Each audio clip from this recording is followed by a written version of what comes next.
আজ তোদেরকে একটা গল্প শোনাই। আমি যখন প্রথম কেক বানাতাম না, তখন দোকানে গিয়ে প্রত্যেকটা কালারের খোঁজ করতাম।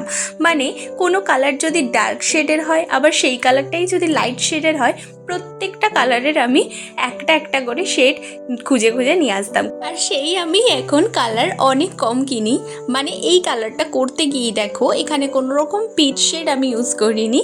এখানে 2 ফোঁটা রেড আর 2 ফোঁটা ইয়েলো দিয়েছিলাম, আর হালকা একটু পিঙ্ক দিয়েছিলাম, তাতে করে এই পিচ শেডটা আমার এসছে।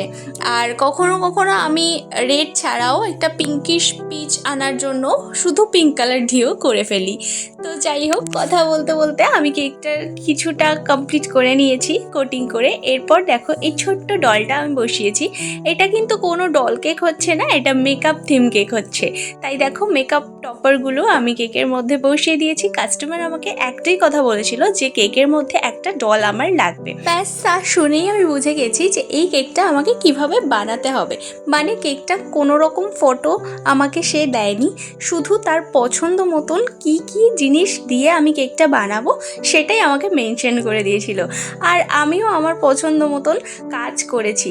এই কেকগুলো বানাতে না সত্যি খুব ভালো লাগে, যেখানে কাস্টমারের ডিমান্ড থাকে বাট নিজের ওপর পুরোটা ছেড়ে দেয় যে আমি কিভাবে বানাবো, সেটাই তার পছন্দ হবে। লাস্টে আমার কেকের ফাইনাল লুকটা এরকম এসছে। ভালো লাগলে অবশ্যই আমার চ্যানেলটাকে সাবস্ক্রাইব করো।